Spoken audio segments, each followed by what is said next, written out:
अनंत coat ब्रह्मांड में बंदी छोड़ कहाए, सो तो एक कबीरे हैं जननी जने नवाए। अनंत कोट ब्रह्मांड का एक रति नहीं भारे, सतगुरु पुरुष कबीरे हैं ये कुल के सिरजनहारे। कबीर परमात्मा के अपने आप उदाहरण देकर कहते हैं कि कबीरा वैद बुलाइया पकड़ के देखी बां, और वैद न वेद न जाने ही मेरा करक कलेजे मां।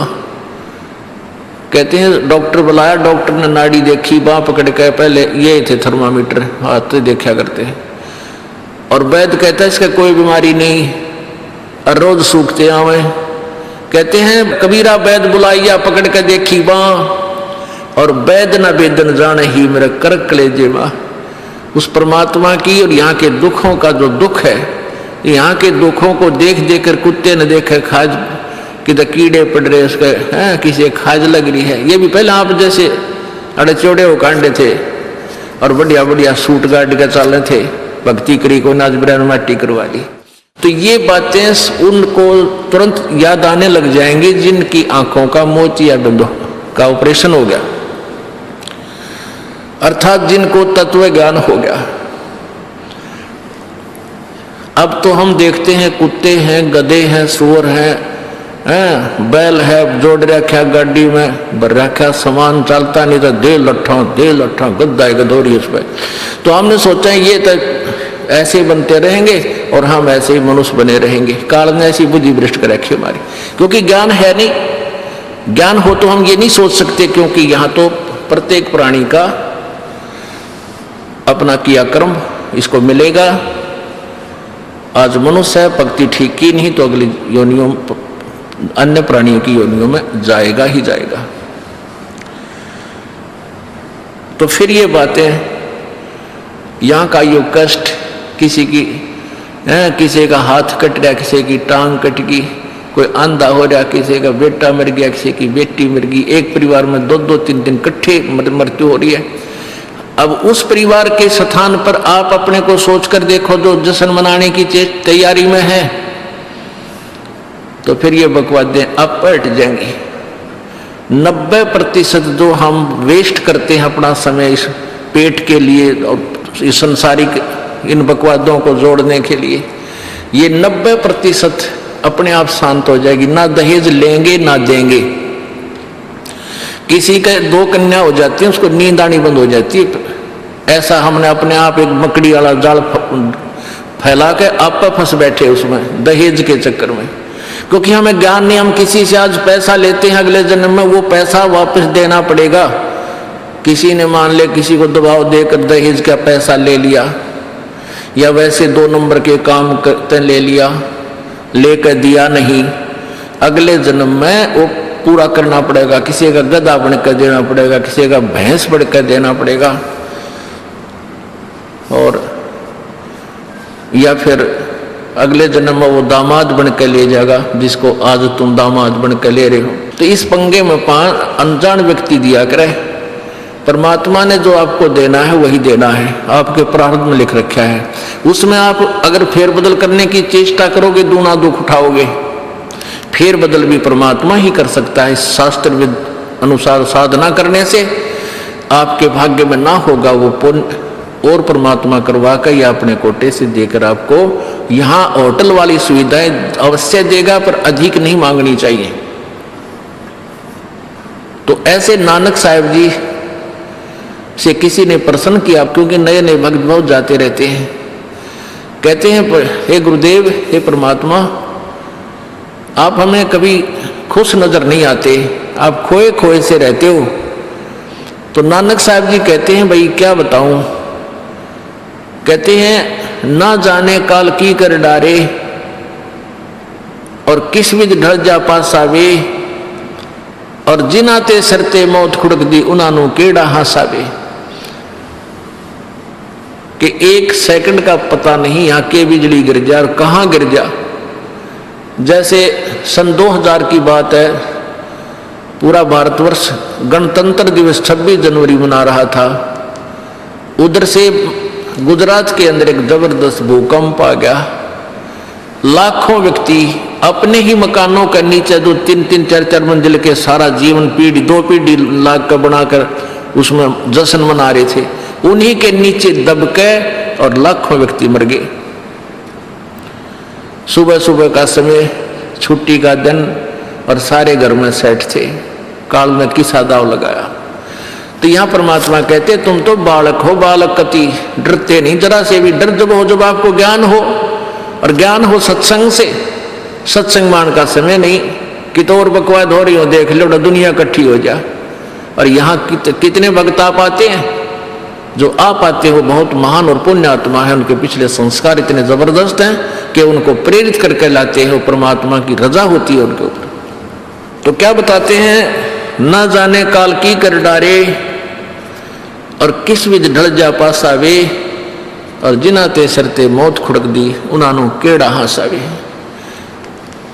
अब फिर पूछते हैं क्या प्रभु आप सदा ऐसे ही रहते हो? प्रश्न किया किसी ने नानक जी से। नानक साहब ने कहा कि भाई मुझे भी खुशी होती है, लेकिन वो खुशी हम ऐसे प्रकट नहीं करते जैसे अनजान लोग करते हैं, नाच कूद या हा हा हा दांदरे कर दे। नहीं, अंदर ही होता रहता है हमारे जो कुछ होता है। कहते हैं साध मिले साड़ी शादी होंदी, साध मिले साड़ा शादी होंदी, और विछड़ जा दिलगिरी वे, अखदे नानक सुनो जहाना मुश्किल हाल फकीरी वे। कि तुम भक्तजन जब आते हो मेरे पास सत्संग सुनने के लिए, और जो उपदेश ले चुके हैं, और फिर वो सारे के सारे रह कर मेरे पास आ रहे हैं, तो मुझे बहुत खुशी होती है। उस दिन हमारे विवाह होता है, शादी होती है, समागम होता है, चहल पहल होती है। और जब तुम चले जाते हो, विछड़ जाए दिलगिरी वे, तुम चले जाते हो जब मुझे दुख होता है। क्यों होता है कि तुम काल के उसमें पहुंच चले जाते हो, क्योंकि भक्त कम होते हैं और काल प्रेरित व्यक्ति ज्यादा होते हैं। मुझे ये डर लगा रहता है कि कहीं ये भोली आत्मा उन काल के दूतों के ना फंस जा, और उनकी बातें वहां के भक्ति ना छोड़ दे, इनकी दुर्गति ना हो जा। जब तुम ठीक ठाक वापस आ जाते हो सभी, तो मेरी आत्मा खुश होती है। उस दिन मेरी खुशी का कोई ठिकाना नहीं होता, लेकिन वो होती है अंदर ही अंदर, लोग दिखावा नहीं होता। साध मिले साड़ शादी होंदी, और विछड़ जाए दिलगिरी वे, अखदे नानक सुनो जहाना मुश्किल हाल फकीरी वे। भाई कहते हैं भक्ति करना बहुत मुश्किल है। मुश्किल इन काल के दूता ने बना दी, जनता ज्ञानहीन कर दी। जो भक्ति नहीं करते वो तो सीधे काल के जाल में है ही। जो भक्ति करने की चेष्टा करते हैं तो किसी का तो पति लाठी ठाए पाओगा, उसके पति ने कोई और इंजेक्शन ला जाएगा। यो कि होया भाई हम भी तो नाम ले रहे हैं, हम वहां जाते हैं, हम तो 6 महीने साल में कभी कभी जाते हैं, और आप कहते हैं 10वें दिन भाग लेते हैं। तो भगत ने नाम ना ले रखा तो वो परेशानी पैदा करेगा ही करेगा। किसी की पत्नी ने नाम नहीं ले रखा, भगत ने ले रखा है, तो वह सींग पिनाए पावेगी। किसी के कहने सुनते हैं, जानते क्या सुनी घर में होगी। काल न तक करवाना है कि किसी प्रकार ये वहां जाना छोड़ दें, तेरे जाल में फंसे रहें। इसका तो पूरा प्रयत्न रहेगा। लेकिन पुण्यात्मा यु ज्ञान रूपी ढाल आपको इसलिए दी जाती है कि अपना बचाव करो, और भक्ति मत छोड़ना चाहे कुछ भी हो। आप पुण्यात्माओं अपने घर के काम में, ठीक है, पति पत्नी बच्चे सब कोई कार्य करना है तो सब मिलकर सलाह बनाकर कर लें, बहुत अच्छा होता है। उसमें कोई हानि लाभ भी हो जाती है तो विशेष दुख नहीं होता। उसमें अवश्य राय एक दूसरे की लेकर काम कर लेना चाहिए। और जब आता आत्म कल्याण का समय, उसमें किसी की राय की आवश्यकता नहीं। मान लीजिए आपने नाम लेना है और आपका पति नाट्य है, तो नाट्य जाएगा। ये अपने जीवन का सौदा तुमने खुद सोचना होगा, इसमें किसी की राय की आवश्यकता नहीं। आपने नाम लेना, आपकी पत्नी मना करती है तो करन दे, इसमें किसी की सलाह लेने की जरूरत नहीं, चाहे कोई राजी रहे चाहे नाराज रहे। यदि मीराबाई उस समय ये सोचती कि तेरी माँ के कहेगी, तेरे पिता क्या कहेगा, ये समाज क्या कहेगा, तू मंदिरों में जाती है। क्योंकि उसमें ठाकुर समाज अपनी बहन बेटियों को घर से नहीं निकलने देते थे, पर्दों में रखते थे। लेकिन मीराबाई बालक नहीं रही थी, समझदार थी वह। उसको पता था कि आज तो मैं लोक लाज कर मैं आकर भक्ति नहीं करूंगी और फिर कुतिया बनकर बाजार में हांडूंगी, कोई मेरी इज्जत का रक्षक नहीं मिलेगा। तो ये ज्ञान से ही ऐसी दृढ़ता आती है। संघर्ष किया और सफल हुई, क्योंकि मालिक के नाम पर जो संघर्ष करते हैं, सच्चे दिल से, हृदय से, उनकी परमात्मा मदद किया करता है। ये पिछले इतिहास देख लो। क्या बताते हैं? मात पिता सुत स्त्री आलस बंधु कान, संत दर्श को जब चले ये अटकावे आने। मात पिता सुत पुत्र को कहते हैं। स्त्री जैसे कोई बालक है 15, 16, 10 वर्ष के, वो माता पिता के अधीन होते हैं। और बच्चे का समझ में आ गई और माता पिता मना करते हैं तो उनके अधीन है वो।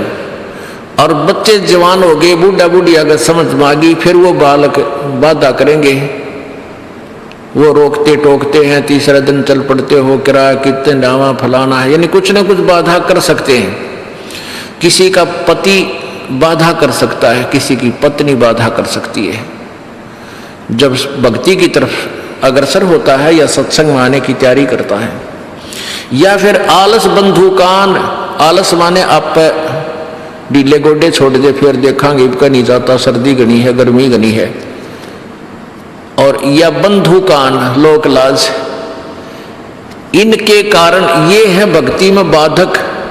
अब क्या बताते हैं परमात्मा? मात पिता सुत स्त्री आलस बंधु कान, संत दर्श को जब चले ये अटकावे आण। इनका अटकाया अटके नहीं, और संत दर्श को जाए, कह कबीर सो संत है आवागमन नसावे। इनका अटकाया अटके नहीं, और संत दर्श को जाए यानी सत्संग में अवश्य जावे, कह कबीर सो संत है आवागमन नसाए, उसका कल्याण होगा। आज मीराबाई जी का कितनी श्रद्धा और आदर के साथ नाम दिया जाता है। और यदि वो उसी तरह की क्रियाएं करती जो उस समय की बहन बेटियां लोक लाज में फंसका अपना जीवन बर्बाद करगी, आज वो कुतिया बनी आंडे। परमात्मा कहते नकबे सर नकबा बनी वह पैर थी हार हमेल, और सुंदरी से वह कुतिया बनी सुन साहिब के खेल। बीबी पड़दा रहे थी डोडी लगे थी बार, अब गात उगाड़े फिरती है वो बन कुतिया बाजार। वो पर्दे की सुंदरी सुनो संदेशा मोर, इब गात उगाड़े फिरती है वो करें सराय शोर। अब जो डोडी पर्दे जिनका लग गया करते, पर्दे में रहा करती थी, जो अपने आप को उच्च घरों की बेटियां बहू कहा करती थी, उनका सत्संग की छीट लगी नहीं, करते बाहर निकली नहीं। पूर्व जन्म की पुण्यात्मा थी, उनको कोई रानी बन गई, कोई महारानी बन गई, कोई अच्छे घर में इस मायाधारी मस्करिया का जन्म हो गया। और वो भगवान से दूर रहने के कारण फिर अगले जन्म में कुतिया की योनि पाती है। तब तो पर्दों में रहती थी, उंगली भी ना दिखने देती, किसी बाहर कहीं हमारी बेइज्जती ना हो जा, मेरी पत्नी जो है सत्संग में चलेगी तो इज्जत का नाश हो जाएगा। और वह इज्जत फिर उगाड़ी अंडा है कुतिया बनकर। कहते नकबे सर नकबा बनी पैर थी हार हमेल, 1-1 लाख के गहने पहरा करती, आज वो सुंदरी से कुतिया बनी, देख साहिब के खेल। तो पुण्यात्मा ये इन बातों से डर लगना चाहिए। इन बातों से डर लगने लगेगा, मालिक में रुचि बनेगी और भजन करने को दिल करेगा। और ये लोग दिखावा जो ड्रामा है, नाचा कूदी, ये बकवाद मन में आवे को नहीं, ये कहने की आवश्यकता नहीं पड़ेगा। दास ने कैसा मत करियो, हाँ कहना तो पड़ता है एक बार बालक को, कुछ दिनों के बाद फिर आपकी रुचि ना बढ़े। इतना तो इस दास को विश्वास हो गया है कि परमात्मा के बच्चे भगवान को पहचानने लग गए, क्योंकि अब शिक्षित समाज है। आपको नाम दिया जाता है, नाम देने से पहले सब नियमों से परिचित कराया जाता है। और हमने ये पुस्तक बनाई है भक्ति सौदागर को संदेश। इसके प्रथम अध्याय में ही हमने नियमों का पूरा विस्तार से विवरण दिया है कि कोई भी पुण्यात्मा इस आश्रम की तरफ आएगा तो पहले तैयार होकर आवे। पहले क्या होता था कि भक्तजन समझाते थे नाम ले लो तुम्हारा कल्याण हो जाएगा, बड़े सुख होते हैं, यहाँ आ जाते थे उपदेश लेने, और यहाँ आकर के हम फिर उनको लिस्ट दिखाते थे ये नियम निभाने हैं, तो भाग जाते थे नहीं हमारा भी ये नियम नहीं नंबर, क्योंकि वो उल्टे रंग में रंगे हुए वो सारे। तो अब उनको पहले ये लिख कर दे दिया कि तुम तैयार होकर आ जाना, तुम्हारा मन मानने तो आना, क्योंकि कल्याण होगा इस मर्यादा में रहने से। तो अब ये दास देख रहा है कि अब कितना डर लगता है बहन बेटी भाइयों को, बच्चों को।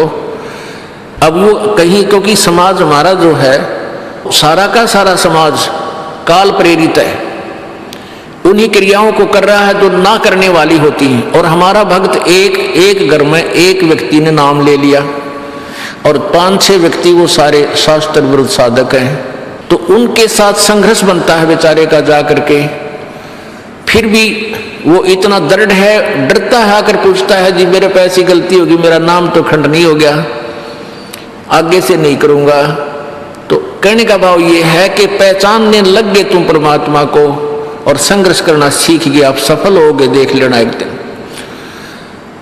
ये नाखून पालिश लगाते हैं, ओठों पर इसी बूंदी शकल बना लेते हैं, लाल वो लगा कर लिपस्टिक, इतना बेहुदी शकल बन जाती है। कहते हैं अब ऐसी मर्यादा बन गई, बहन बेटियां कहते कि हम ऑफिस में जाते हैं तो ये लिपस्टिक वगैरह नहीं लगाते, नेल पेंट नहीं लगाते, तो क्या कहते हैं उस दूसरे कि तुम्हारे घर में कोई मर गया क्या? अरे थारा गजब भैया, ये बकवाद करने तो सारे जी जाओगे तुम, अकल खत्म होगी। यानी एक मर्यादा बन गई, जो ऐसे उल्टे काम ना करे उसने हे समझन लागे।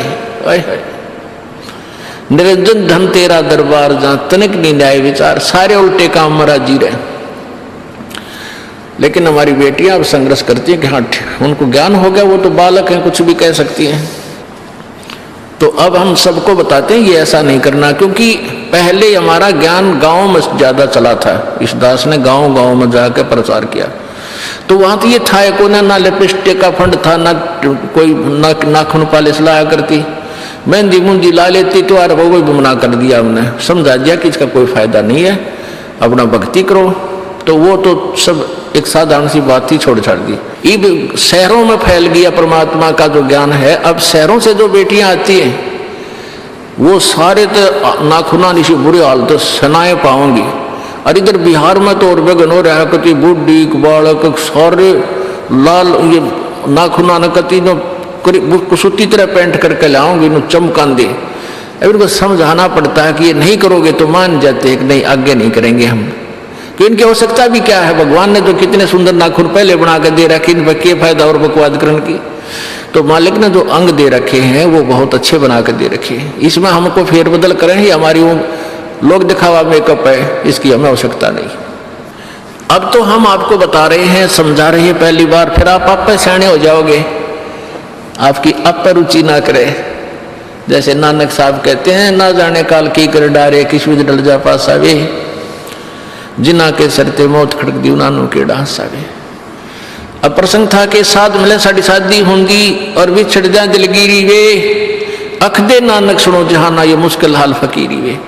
तो नानक साहब क्या बताते थे कि तुम जाते हो यहाँ से सत्संग सुनकर, और वहां आप ऐसे समाज में जाते हो जो सब काल प्रेरित होकर के वो साधनाएं, वो क्रियाएं, वो ड्रामाबाजी करता है, जिससे मुझे डर लगा रहता है कि कहीं आपकी क्रियाएं भंग ना हो जाएं और आप काल के मुंह में चले जाओ।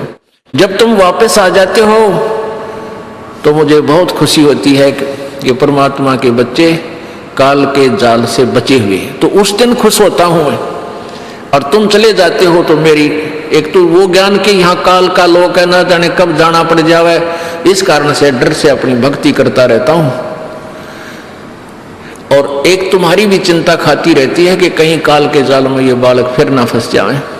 तुम वापस आ जाते हो एज इट इज, तो फिर मेरी खुशी का ठिकाना नहीं रहता। साध मिले साड़ी शादी होंगी, साध यानी साधु संत, ये भक्त आप साधु, साधु माने जो साधना कर रहा है, और साधु सोए जो सीधा चाल है, यानी जो और लोग दिखावा बकवाद नहीं करता, शराब मांस तंबाकू नहीं पीता और मेकअप वगैरह शरीर के वक्त तो जरूरत है नहीं। कहते पति भरता भावानी चोम चटक श्रृंगार। जो पति भरता यानी जिसने केवल अपने पति से ही लगा हुआ है, फिर उसने बकवाद करने की क्या आवश्यकता है। तो कहने का भाव यह है कि हम सच्चे ढंग से जब लगेंगे, फिर हमने अब तो इच्छा ना हो किसी वस्तु की। परमात्मा कहते हैं इस काया का गर्व ना करियो, के काला के गोरा रे, और बिना भजन इसका कुछ काम ना आवे, चाहे एतर छड़को चारों ओरा रे। ये शरीर क्या है, ये गोरा दिखा है चाहे काला किसी का, इसने थोड़ा सा छोल के देख लो, एक जैसा कोबाड़ सब में भरा पड़ा है। ये ऊपर पालिश का फर्क रखे, अरे इससे नाम अच्छा बूंदा मान लेते हैं। नहीं, ये चाहे काला है चाहे टेढ़ा बेढ़ा है, चाहे किसा बूंदा काना लंगड़ा है, इसमें जब भक्ति कर गया वो सफल है, और इस मेकअप में लग गया रहा वो असफल है, चाहे वो कितना सुंदर दिखता हो। तो पुण्यात्मा परमात्मा कहते ये मिट्टी है, इस मिट्टी से हमने लाभ उठाना है, इसे सोना बनाना है, भक्ति रूपी धन कमाना है, तो इसी से कमाया जाएगा। अब प्रसंग है कि झूठे सुख को सुख कहे, ये मान रहा मन मोद, ये सकल चबीना काल का, कुछ मुख में कुछ गोदी। अब परमात्मा आप बताओ, मैं आकर के बोली आत्माओं हमें जगा रही है, हमने काल के कुएं की भांग पी रखी है, यहाँ की मान बढ़ाई और इस माया की। कबीर परमात्मा कहते हैं कबीर ये माया अटपटी या त्रिगुणमयी माया, ब्रह्मा विष्णु महेश के द्वारा जो हमारे अंदर प्रेरणा कर रखी है, त्रिगुणमयी माया के विषय बता रहे हैं। कबीर ये माया अटपटी सब घट आण अड़ी, किस किस को समझाऊं ये तो कुएं भांग पड़ी। अब किस किस ने समझावा, सब एक तरह की भांग पी के एक जैसे विचार, एक जैसे बोल, एक जैसा ज्ञान इन्होंने ग्रहण किया हुआ है, और ये दास सच्चा ज्ञान सुनाता है, इसका विरोध करते हैं, इसको जल्दी समझ नहीं पाते, क्योंकि इनको इस माया रूपी और अज्ञान रूपी भांग का नशा हो रहा है। तो परमात्मा कहते हैं कबीर ये माया अटपटी सब घट आण अड़ी, और किस किस न समझाऊं या तो कुएं भांग पड़ी, यानी सब ने एक जैसा ही ज्ञान ग्रहण करा, खैर सबके एक जैसे विचार हैं। अब झूठा सुख कौन सा है, इन कार कोठियों को हम अपना मानते हैं, संतान संपत्ति को अपना मानते हैं। इसका उदाहरण आपको दे दिया। परमात्मा कहते हैं राम नाम कड़ुआ लगे और मीठे लागे दाम, दुविधा में दोनों गए भाई, माया मिली ना राम। माया तो मिले को नहीं, यानी मान लीजिए आपके पास अरबों संपत्ति अरबों हो भी गई तो वह तेरी नहीं, आपको 2-4 रोटी सुबह 4 रोटी शाम है, और 1 वर्ष में गणे 4 कपड़े कुर्ते पजामे बहुत, 1 वर्ष में खत्म, आप पाटे को नहीं, ऐसा काम रह रहा आजकल, और 2 जोड़ी चप्पल जूते, और 1 खाट का स्थान, 1 चारपाई आ जा, गणित 2 आ जा, जितने एक परिवार एक व्यक्ति को 1 चारपाई।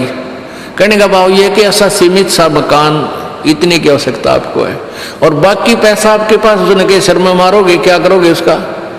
अब या तो किधर बकवादा में लावेगा, किधर शराब पीवेगा, कि तो और कोठी खरीद कर गिर देगा, उस पर कोई कब्जा कर लेगा, फिर लट्ठा मुकदमे होंगे, या कोई ले लेगा रिश्तेदार या कोई मित्र बनकर फिर दे को ना, फिर खेचा तानी रात न नींद आओ ना, वह रखेगी बगन में पात्रे, वो माया तने जीर्ण नहीं दे।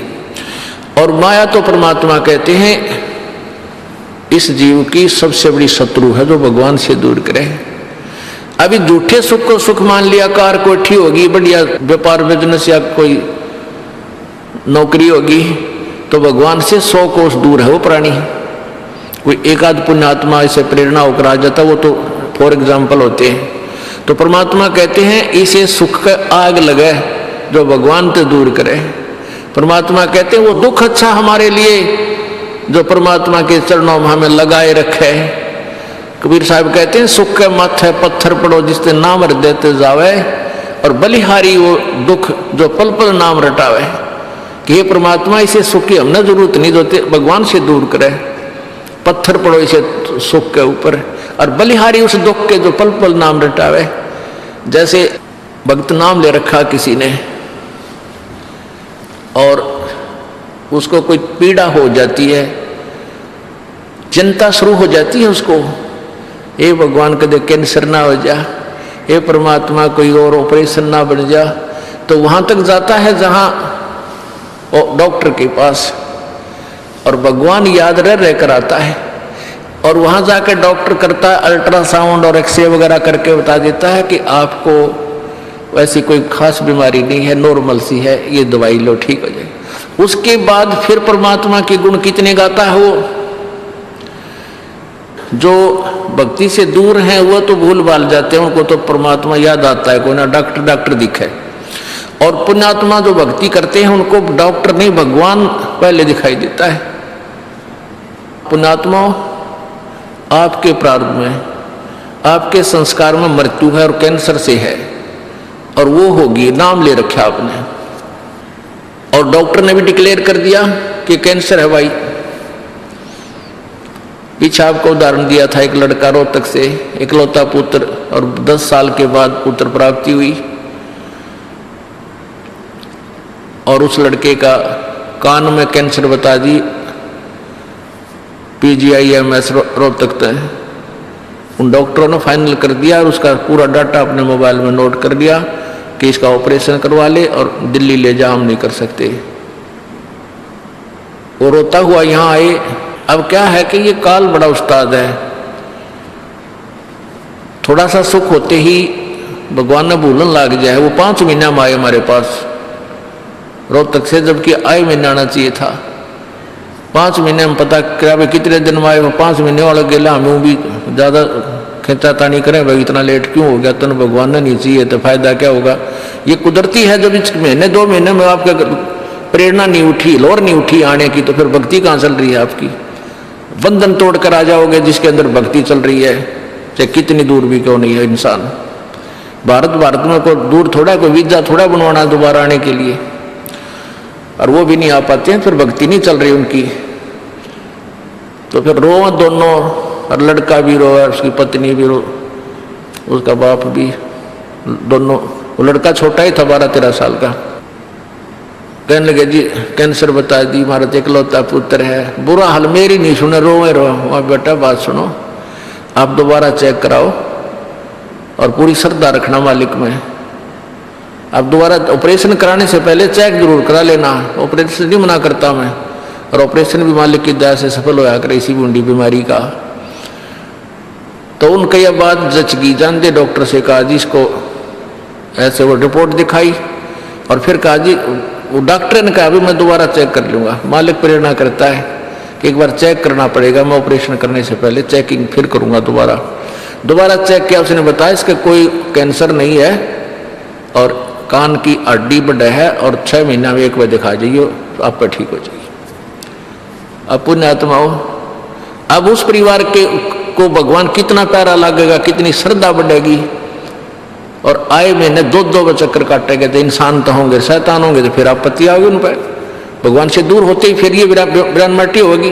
तो कहने का भाव ये है कि सुख के माथे पत्थर पड़ो जो नाम हृदय जा, और बलिहारी उस दुख के जो पल पल नाम रटावे। संत शरण में आने से फिर आई टले बला, और जय मस्तक में सूड़ी होवा काटे में टल जा। ये मालिक की वाणी है, गलत नहीं हो सकती। इसका हम कितना लाभ उठा सकते हैं वो हमारी अपने अंतःकरण की जो है व्यवस्था के ऊपर डिपेंड करता है, हमारी कितनी भावना है, कितनी हमारी लगन है मालिक में। अब कुछ भक्त ऐसे भी आते हैं जी, हमें लाभ ना होया, पाठ भी करा लिया, जोत भी चढ़ा दी, और 3 बार आ लिया मैं, ईसा डिठोरा दिखाऊंगे, मेरा ऊपर जानो बहुत बड़ा, मुझे ही ज़्यादा आवश्यकता है, इसने कति नहीं। वो बेचारे बालक हैं 1ली-2री कक्षा के, वो कुछ भी बोल सकते हैं, उनको ज्ञान ही नहीं। और ऐसे लाखों लोग हैं जिनको नरे सुख हो लिए, तो परमात्मा तो वही है।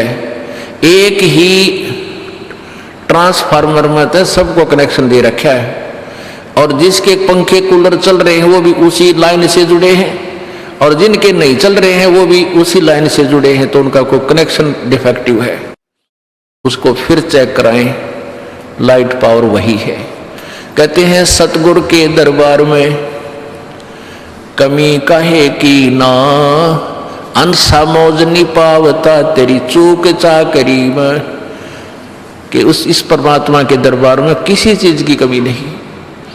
और परमात्मा आपको बताते हैं कि यदि तुझे लाभ नहीं मिल रहा तेरी चूक चाकरी में, आपके अंदर कोई श्रद्धा में कमी है, आपकी भावना में कमी है, या आपका कनेक्शन लूज है, आपका कनेक्शन कट ऑफ हो गया, वह पावर आ नहीं रही।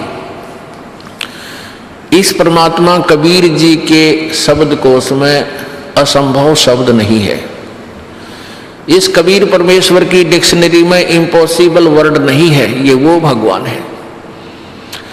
और फिर भी हम इससे लाभ नहीं प्राप्त कर पा रहे हैं, तो हमारी कोई क्रियाओं में, हमारी भावनाओं में त्रुटि है। और जब तक देखो सीधी सी बात है, हमने हैंडपंप से जल लेना है तो पात्र को नीचे ही रखना पड़ेगा। तो सतगुरु के दरबार में आके आपको अधीन होना ही पड़ेगा। अधीन हुए बिना भगवान मदद नहीं करेगा। रावण ने भक्ति भी की, लेकिन उसमें अधीन्य की कमी थी, और अधीन्य की कमी उसको लेकर डूबेगी। नहीं, रावण जैसी भक्ति कोई 7 जन्म नहीं कर सकता, कितना साधक बन जाओ। जब परमात्मा के नाम पर यहां से काट कचड़ा देना, अगले समर्पण, तो कहने का भाव यह है कि और फिर उसके अंदर जैसा किया वैसा फल उसको मिलता रहा, लेकिन अधीन्य नहीं आई, फिर सारी करी कराई खो दी। तो इसलिए हमारे अंदर विनम्रता यानी सच्ची लगन, अंतःकरण में सत्यता, छल कपट नहीं रखा, माड़ी सी भी अपने सच्चे दरबार में आवे, गुरु जी के प्रति कोई विकार, यहाँ कर कोई भी दोष नहीं देखा है। यदि आप किसी में दोष देख रहे हो, वो दोष आपके अंदर है। एक चोर के यहाँ कोई व्यक्ति डट गया रात में, राह चलता शरीफ व्यक्ति, तो वो चोर सारी रात जागता रहा कि कहीं ये रात ने उठ कर तेरे घर में गड़बड़ ना कर दिया, चोरी ना कर ले जा। और वो भला आदमी सामने सोया था, सवेरे उठा और सवेरे राम रमी करके चला गया, रात काटनी थी। अब वो दोष उस चोर में था कि कदे ये चोरी ना कर ले, रात ने तेरा सामान ना निकाल ले जा। और वो भला आदमी चैन से सो रहा, उसको लेना नहीं देना। तो ऐसे ही एक घर में चोर आ गया, रात राह चलता व्यक्ति था, वो था चोर, डट गया किसी के घर पर। उस भले व्यक्ति ने वो चोर ना दिखाई दे था, क्योंकि उसमें दोष नहीं था। उसने अपने घर में उसको रोका, गर्मी सर्दियों के दिन थे, वहीं जहां आप सारा परिवार सो रहा था वहां सो गया। रात ने उठ कर उन्हीं के घर में चोरी करके चोर जाता रहा। अब वो भले आदमी के मन में दोष नहीं था, वो ना जागया, क्योंकि उसने अपने जैसा दिखा था। और वो भला आदमी उस चोर के घर डटा, तो उस चोर में वो भला आदमी भी चोर दिखाई देता, वो दोष उसके अंदर है। तो इसी प्रकार आप किसी अन्य में कोई दोष देख रहे हो, वो आपके अंदर उससे अधिक मिलेगा। ये टटोल कर देख लेना।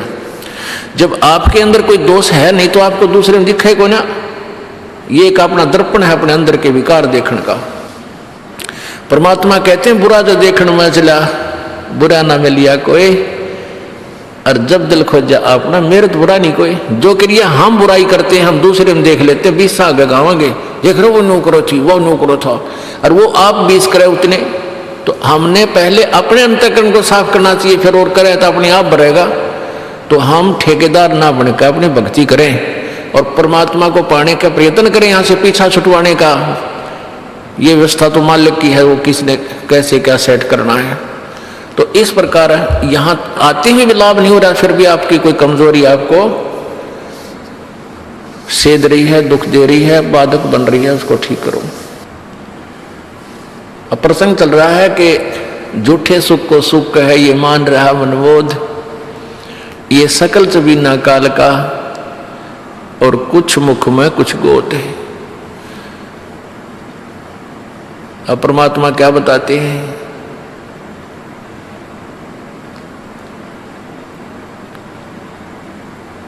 कबीर कहाँ गर्बियो कबीर कहाँ गर्भियो ये देही देख सुरंगे, बिछड़ मिल नहीं जो का चढ़ी भुजंगे। परमात्मा कह रहे हैं क्या इस सुंदर शरीर ने रोज 3 बार शीशा देख कर इसने राजी हो रहा है। कहते हैं एक बार जब भक्ति नहीं करी रही छूट गया तो ऐसे जागा जैसे सर्प कैंचुली छोड़ जाया करे और उस कैंचुली के में फिर दोबारा प्रवेश नहीं कर सकता वो। ऐसे ही शरीर एक बार आपका छूट गया तो या पड़ी रह जाएगी आपके ऊपर का कवर, ये कुछ ना फिर इसने फूकेंगे माटी घेर कर उसमें शमशान घाट में दे लट्ठा और दे सिंगड़ गोंगे उसका मार फोड़ फूक फाक कर जब उड़द डगेंगे और तय इसमें फूला नहीं समानता। इससे लाभ उठाना है चाहे किसा भी शरीर है आपका, वृद्ध है चाहे बालक है, जवान है चाहे किसा भी है। अभी आपको बताया था जैसा भी है काला काला गोरा अपनी भक्ति करो पीछा छुटवाओ या माटी एक सी है सबकी। परमात्मा कहते हैं भाई कहाँ जन्मे का पाले पोसे और खूब लड़ाए लाडे, ना बेरा इस देह के कहाँ खड़ेंगे हाडे, ना बेरा कित मारेगा काल। कबीर कहाँ गर्भियो ये काल गह करके से, ना बेरा कित मारेगा यो के घर के परदेश। कहते हैं के फूला फिर ऐसे छोटे से नकली सुख मान रहा तू और काल जो है तेरे बाल पकड़ेगा। काल गह कर केश, कर माने हाथ, केस माने बाल, और ना बेरा कित मारेगा के घर के परदेश। अब आपने उस आंध्र प्रदेश के मुख्यमंत्री की स्थिति देखी, ने कहा अरे किसी जगह मारेगा काल की तो पानी पैनी अभी ना पावे, वहां पटका ठाक है 3 दिन मत नो बेरा पट्टा पड़ा कहाँ पर है। तो पुण्यात्माओं बात ये नहीं कि वो मर गए इस तरीके से, लेकिन जो थोड़े से जिनको हम बड़े व्यक्ति मानते हैं उनकी दुर्गति होती दिखे ना, जब ये मन पापी ठीक ठिकाना आ जाता है। आम आदमी तो रोज मरा है उसकी तो चिंता नहीं मानते नहीं, इसे जो जिनको हम सुप्रीम पावर माना थे मुख्यमंत्री बरानी के पाड़ मानते थे हम बिना ज्ञान में, और उसकी के दुर्गति हुई। कहते हैं जो भक्ति नहीं करता उनके ये विरान माटी होंगी, और जो परमात्मा का नाम लेता है उनके साथ ऐसा नहीं होगा, ये गारंटीड बात है। अगर इतना भी अंतर नहीं है फिर भगवान की आवश्यकता ही समाप्त हो जाती है। ध्रुव प्रहलाद मीराबाई के इतिहास देख लो, मीराबाई को विष पिलाया गया था, विष भी अमृत बन गया उस परमात्मा की भक्ति और शक्ति से। इसलिए पुण्यात्माओं आपको जो ये क्रिया कर रहे हैं आपका घनी काम आओगी। अब तो आपको ना इतना महसूस हो रहा है, लेकिन आने वाले समय में कहते हैं कल्पे कारण कौन है कर सेवा भी काम, और मन इच्छा फल देऊंगा जो पड़े मेरे ते काम। आपका मित्र है मुख्यमंत्री, आपका मित्र है प्रधानमंत्री, आपका एक्सीडेंट हो जाता है, एक्सीडेंट में मृत्यु हो जाती है, वो नहीं बचा सकता चाहे आपको कितना ही निकटतम है, वो स्वयं अपनी जान नहीं बचा सकता। तो वहां धनी का रोल शुरू हो जाता है, जहां परमात्मा का रोल शुरू होता है जो ऐसे स्थान पर आपकी रक्षा करेगा। तो हमने इन अन्य सहारों को त्याग कर परमात्मा का आसरा ही लेना चाहिए। जैसे द्रौपदी को नंगा किया जा रहा था, दुशासन उसका चीर पकड़ कर उतारने को तैयार था, तो पहले तो उसके मन में ये था कि भीष्म पितामह, द्रोणाचार्य और कर्ण जैसे ये हमारे यहाँ पर वयोवृद्ध बैठे हैं, हमारे बुजुर्ग बैठे हैं, इनकी क्या हिम्मत है मुझे नंगी कर देंगे सभा में। सभा में पूरी हजारों की संख्या में आदमी बैठे और 5 पांडव बैठे वहां पर जुए में हार के द्रौपदी को। पहले तो उसने देखा कि भीष्म पितामह, द्रोणाचार्य और कर्ण जैसे योद्धा बैठे हैं, ये सूरवीर व्यक्ति हैं, किसी भी बहन बेटी की बेइज्जती सूरवीर सहन नहीं कर सकता। लेकिन वो उस दुष्ट दुर्योधन के मलिन अन्न को खाकर भीष्म पितामह, द्रोणाचार्य और कर्ण जैसों की भी बुद्धि भ्रष्ट हो गई थी, और वो भी बैठे बैठे देख रहे हैं, वो उसका नंगी करने के लिए तैयार है। तो उनके मन में कितना दोष होगा नालायकों के। या तो खड़ा होकर कह देना था खबरदार जो लड़की का हाथ लगाया निकम्मो, और उन तीनों योद्धाओं में से एक भी खड़ा होकर ये कह दे खबरदार जिस बेटी को हाथ लगाया है, तो दुशासन की औकात नहीं थी उसको दोबारा छू दे कपड़े को। वो इतने सूरवीर थे, उनको सबको पता था, लेकिन ज्ञान बिना और दुष्ट व्यक्ति के संग में अच्छे व्यक्ति भी बुरे बन जाते हैं। इसलिए सत्संग की आवश्यकता पड़ती है, सज्जन पुरुषों के संग की आवश्यकता है। तो ना तो भीष्म पितामह बोला, ना द्रोणाचार्य, ना कर्ण। फिर उसने सोची, पहले तो उनकी तरफ देखा द्रौपदी ने, लेकिन नीची नाड़ गर्दन कर ली, किसी ने कोई जवाब नहीं दिया। अपने पांचों पांडवों की तरफ देखा, जब तो ये सोच रही थी ये पांचों पांडव इन उद्मस तार देंगे, जब मेरे साथ भी लगा दिया तो ये मेरे रक्षक हैं, मेरे पति हैं। जब पांचों पांडवों की तरफ देखा तो उन्होंने भी नीची गर्दन कर ली, क्योंकि वो जुए में हार चुके थे। उस समय एक भगत बीज वहां बैठा था, विदुर, जो दुशासन का चाचा था, दुर्योधन का चाचा था, अंकल। उसने खड़ा होकर कहा था कि अरे बोले, अरे निकम्यो, दुशासन, दुर्योधन, तुम किसको नंगा कर रहे हो, किसकी बेइज्जती करना चाहते हो? तुम एक का परिवार, चाचे ताऊओं की इज्जत न्यारी नहीं होती बुद्धिमान व्यक्ति को। विदुर कहे ये बंधु थारा, एक का कुल एक का परिवारा। अब इस बात को जब विदुर ने कहा कि भले आदमियों तुम नो तो देख लो, बेइज्जती किसकी कर रहे हो? पांडवों की पत्नी में तुम्हारी पत्नी में क्या अंतर है? दुनिया के थूकेगी तुमने, तुम्हारा एक ही कुल है, एक ही परिवार है, तुम अपनी इज्जत आप उतार रहे हो।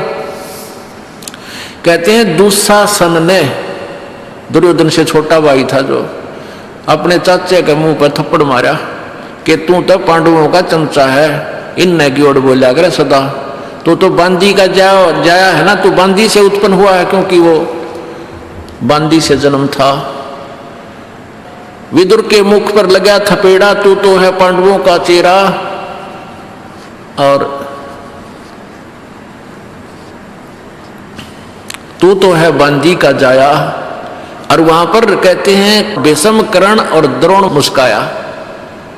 अपने आत्माओं, इन भीष्म पितामह, द्रोणाचार्य तो गुरु जी थे, और कर्ण भी बहुत गणमान्य व्यक्तियों में से समझदार, बुद्धिमान और दानी माना जाता था। कहते हैं इतना दान करता था, एक बार सोने के दांत थे, उसके दांत भी तोड़ कर दे दिए थे, इतना दानी था। पर ज्ञान बिना उस दान का के चाटा है? विवेक बिना इंसान नहीं रहता। तत्व ज्ञानहीन प्राणी चाहे कितना भी अच्छा दिखता हो, वो अच्छा रह ही नहीं सकता। परमात्मा का सहारा चाहिए।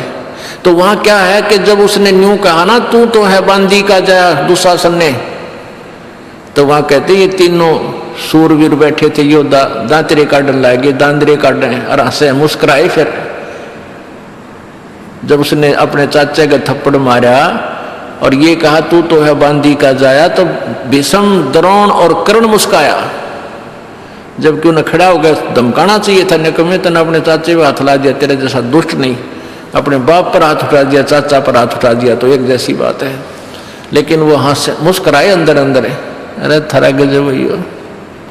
तो पुण्यात्माओं, या तो पंचायत में जावे नहीं, और जावे तो वहां निष्पक्ष बात करे, मानने चाहे कोई मत मानने, खड़ा होकर कहे कि ये गलत, ऐसा है भाई, ऐसा नहीं है, कोई मानना ठीक से, नहीं तो उठ कर आ जाओ। वहां उस अन्याय को सहन नहीं करना चाहिए, देखना नहीं चाहिए, उसमें दोष लगता है। तो विदुर उसी समय उठकर बाहर आ गया जब उसकी बात नहीं चली, और जो कहनी थी वह सच्ची कह दी, उठ कर आ गया। तो एक था पंचायती उसमें। ये तो द्वापर की बात है, रीब के पंचायतिया का तो कहना है कि है, इब तो मुंह देखना बात हो सारा। तो पुण्यात्मा, पुराने समय की बहुत सी कहानियां ऐसी हमने सुनने को मिली, जो पंचायती हुआ करते। गांव जैसा न्याय कहीं नहीं हो सकता अगर गांव का आदमी को सब बात का पूरा पता होता है कि किसकी क्या गलती है। एक लड़के ने किसी गरीब व्यक्ति की बहन बेटी को 19-21 कह दिया, एक मतलब नंबरदार के लड़के ने, बहुत पुरानी बात है। तो वो पंचायत कर ली, उसको पता नहीं था कि मेरे लड़के ने ऐसी गलती कर रखी है, और उसी को न्यायाधीश चुन दिया कि फैसला आपके हाथ में है। फिर सारी कहानी बताई गई, लड़का भी बुला लिया, लड़की वाले भी बुला लिए। जब उसको पता चला कि मेरे इकलौते पुत्र था, उसने आज ऐसी गलती की है, तो उसके पास गन थी, उसी समय अपने पुत्र की तरफ निशाना साध दिया कि तो मेरा बेटा नहीं, मेरा दुश्मन है। तो जिसकी लड़की थी उसने उसको ऊपर को कर दिया, लड़के का नहीं लगने दिया कि जब आप इतना दुख मान लिया तो हमारा न्याय हो गया। और ईब के है सांझ न पंचायती, शाम ने कुछ बात करें, सवेरा घुटी ला के बदले पावे, ये पंचायत होगी। तो पुण्यात्माओं, उस लड़की वाले ने उस लड़के की जान बख्शती नहीं, वो खुद उसकी गोली से मारना चाहता था। शाहजहां मुसलमान था, वीर हकीकत राय और एक मुसलमान के बालक इकट्ठे पढ़ा करते, उनका आपस में कहा सुनी होगी। एक हकीकत राय ने उनकी फातिमा जी को गाली दे दी और उसने दुर्गा को गाली दे दी मुसलमान के लड़के ने। तो उसके शाहजहां के साले ने गलत बात बताकर राजा को सच्चाई से अपरिचित रखे और हकीकत जी को यानी मरवा दिया, उसको चढ़वा दिया, खत्म करवा दिया। जब शाहजहां को पता चला, अपने साले को तीर मार दिया था कि तू दुश्मन है, बालका की छोटी मोटी लड़ाई तने कोड कहानी बना दी नालायक। तो पुण्यात्माओं, अब कितना सतर गिर गया, हद हो रही है भगवान। तो ऐसे द्रौपदी ने जब ये देखा कि भी पहले तो उसने सहारा तकिया अपने 5 पतियों का, वो भी योद्धा थे भीम जैसे बलि, और फिर उसने आसरा तकिया सहारा लिया सामने बैठे उन बुजुर्गों का, भीष्म पितामह, द्रोणाचार्य और कर्ण का, और फिर भी कोई सहयोग कहीं से नहीं मिला। परमात्मा कहते हैं भीष्म पितामह, द्रोणाचार्य और कर्ण तो उस दुर्योधन, क्योंकि दुर्योधन को राज प्राप्त हो गया था, दुर्योधन के पास रहते थे, उसने अच्छे बाग में रखे हुए थे, वहां खूब मेवा फल फ्रूट खिलाया करता था, सेवा करता थे उसके नौकर। उस मलिन अन्न को खाकर वो उससे दबाव में आगे बंध गए उसके साथ, इसलिए नहीं सच्चाई कह सके। और 5 पांडव जुए में हार चुके थे, वो वचन बद्ध हो चुके थे, वचनों में बंध गए थे। तो परमात्मा कहते हैं बंधे से बंधा मिले छूटे कौन उपाय, और कर बंदगी निर्बंध की जो पल में दे छुड़ाए। अब जैसे 4 आदमी न्यारे न्यारे अलग अलग खंभा तो बांध रखे हैं, और एक बंधा हुआ दूसरे बंधे हुए से कहता तू मुझे खोल दे, मैं आपके आगे हाथ जोड़ता हूं। तो क्या वो बंधा हुआ व्यक्ति उसको खोल देगा? हाँ, कोई खुला व्यक्ति आ जाता है, उसको प्रार्थना करे तो सारे के बंधन खोल दे। तो परमात्मा निर्बंध है, बाकी सब बंधे हुए हैं, चाहे मंत्री है, चाहे मुख्यमंत्री है, चाहे प्रधानमंत्री है, चाहे पूरी पृथ्वी का कोई शासक है। केवल परमात्मा का सहारा लेने से ही हम परमात्मा से लाभ प्राप्त कर सकते हैं। हम दूसरे का सहारा लेते हैं तो परमात्मा पीछे हट जाता है। इसलिए हमने अपने ईश्वर को आगे रखना चाहिए प्रत्येक काम में। देखो, आप डॉक्टर के पास जाते हो, डॉक्टर दवाई दे देता है, आपको आराम हो गया, तो हमारे मन में ये आता है डॉक्टर की दवाई से नहीं, भगत के मन में ये आओगा कि मेरे परमात्मा ने दया करी। नहीं तो वो डॉक्टर दवाई दे, उसका रिएक्शन कर जाती है दूसरे आदमी का। दवाई देता है, वह दूने एक्शन शुरू कर देती है, वो लगती है कोई ना। और परमात्मा की शरण माने के बाद आपको वो बुद्धि परमात्मा डॉक्टर भी उसी कंट्रोल में है, ऐसी दवाई दिवाओगा, एक गोली तो ठीक हो जा, और ना तो वह बात बढ़ के करा कि बन के खड़ी हो जा, ऑपरेशन से भी पांडा ना छूटे। तो इस प्रकार कोई भी कार्य हमारा होता है, चाहे किसी से भी होता है, करे कराव साइया मन में लहर उठा, दादू सरजर जीव के अब बगल हो जा। आपके मन में भी नहीं आएगा कि इस व्यक्ति ने मेरा काम कर दिया। जब आप ज्ञान से परिचित हो जाओगे, आपको केवल परमात्मा ही याद आएगा, भगवान मेरे परमात्मा ने ऐसा किया, दाता आप बिना हो ही नहीं सकता था। तो करावे साइया मन में लहर उठा, करावे किससे थे, लेकिन हमारा काम भगवान बिना नहीं होगा और होता भी नहीं। तो हम फिर पतिव्रता पद पर आ जाएंगे कि हमने भगवान के अतिरिक्त किसी में आस्था रहे को ना, और है भी ये सच्चाई। तो तभी हम ऊपर उठेंगे, तभी हम परमात्मा के निकट आएंगे, और परमात्मा के निकट आएंगे तो फिर सारे लाभ होंगे। कहते हैं कल्पे कारण कौन है, कर सेवा निकाम, अब तू रह कर कल्पना करता है, कदे नो ना हो जाए, नो ना हो जाए, भगवान नो हो जाए। कहता तू निष्काम भाव से सच्चे दिल से बिना मनोकामना पूर्णा के अपने करता रहे, तू सेवा पूजा कर, साधना कर, मन इच्छा फल देवेगा जो पड़े जनित काम।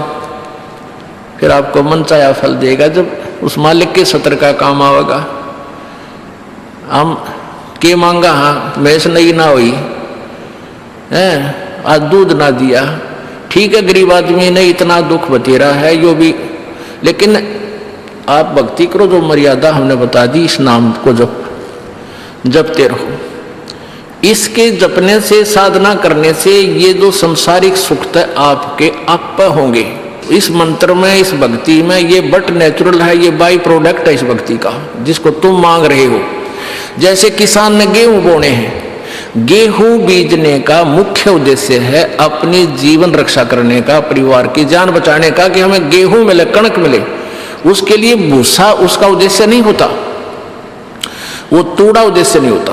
अब देखा हमने कई पहले बड़े बड़े फार्म जिसके 20-20, 50-50 एकड़, 40-40, 100-100 एकड़ जमीन है, वो क्या करते हैं कि कंबाइन से कटा देते हैं, वो ऊपर ऊपर से गेहूं निकाल लेते हैं, तूड़ा भूस पड़ा रहे वहां पर, ऐसे छोड़ देते थे। उनका उद्देश्य गेहूं ही प्राप्त करना था।